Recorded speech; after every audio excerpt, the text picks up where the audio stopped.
Happy Friday, everyone. Welcome. My name is Jennifer Starr.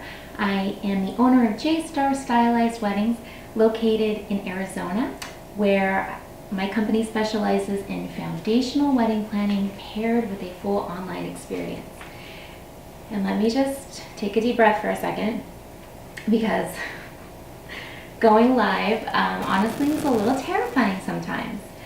But the reason why us small business owners love to do this is because it helps our algorithm of the Facebook pages. Probably more information than you want to know. But basically what I'm asking you is, if you are finding value in what I'm saying or you'd like to participate in the conversation, please go ahead and give me some hearts, leave some comments, because the more activity the live gets, the more it's going to show up on Facebook, and I just appreciate your help with that. Thank you. My husband is here helping me, as always, with the technical part. We were doing this on YouTube. We're recording for YouTube, and then we're here on Facebook Live, and now he's handed me his phone so that I can watch the live. Wow, this is beyond awkward. But I can see if there's any live comments that come through, I believe. If for any reason I'm not responding to comments, it's because they're not populating. Sometimes Facebook does that, but I'll be sure to respond in the comments after the live. Okay, so jumping on. Today I want to talk about honest ways to alleviate stress during the final stages of the planning process. And if you know someone that's currently planning a wedding and you feel like they could use this information, please let them know. Either share it to their page or tag them below. I'd love to help as many people as possible. Okay, jumping right in. Let me see. You know, I don't know if it's going to let me see the live comments or not. We'll have to play around with that a little bit, guys. Bear with me. Okay, number one, if you're towards the end of your planning and you're just feeling so overwhelmed and there's so many things to do, it's probably the time in which you need to let some things possibly go. So number one, I would say skip the cake tasting. It's a crying shame, I know. I think it's one of the funnest parts of the wedding planning, and I know that a lot of our grooms especially love the cake tasting part, really anything dealing with the food. But if you can't make it happen, you can't make it happen. You can always send perhaps your parents or maybe even your maid of honor or best man to go taste the cake for you if you just can't make it work with your schedule.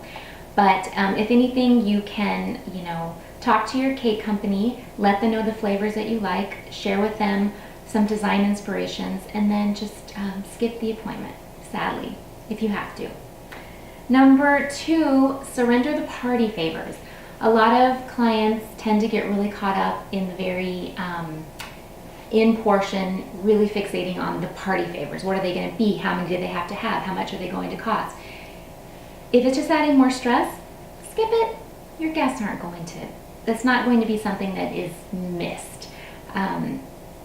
And to be honest, sometimes at the end of the weddings, I find a lot of them scattered all over the tables.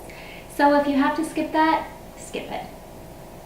Number three, allow the DJ to select your music. Again, if you feel comfortable doing this, let your DJ know the genres of music that you like, let them know what you don't like, and let them pick. DJs really know how to, it's really pretty fascinating actually, how they know a science that goes into how people move, participate, feel comfortable, when they need to do a slow song, when they need to do multiple fast songs in a row to kind of bring the energy up. It's really pretty awesome. So if you like obviously I hope you chose a DJ that you really like and trust and they have great reviews. And if that's the case, let them pick the music. One less thing you have to do. Again, just be flexible with it. Number four, let go of the assigned seating. This is something that can really cause so much stress and anxiety towards the end of it.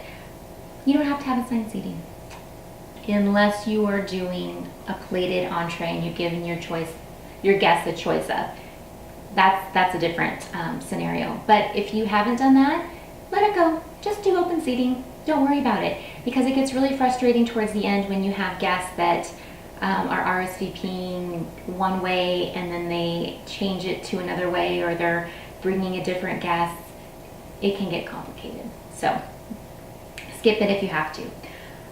Number five, stop looking at Pinterest. Stop. If you are 6 weeks into your wedding, remove the app off of your phone and don't look at it. What you have planned is perfectly fine. You will drive yourself bonkers going through all of the different ideas that Pinterest has to offer. Surrender. What you've chosen is wonderful, and just let that part go.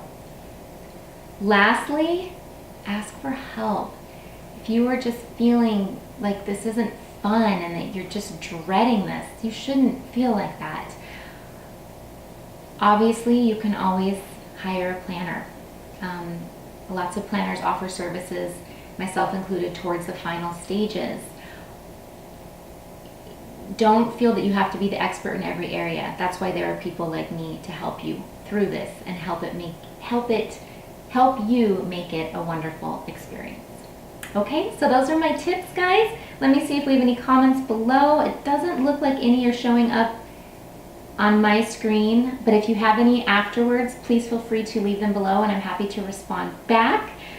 And thank you so much for watching. I'm gonna hop off. I know I came a little bit earlier than scheduled, but I have a prospective client meeting in the next half an hour or so. So I gotta jump off and go meet these lovely people, and hope you guys have a great weekend. Talk soon.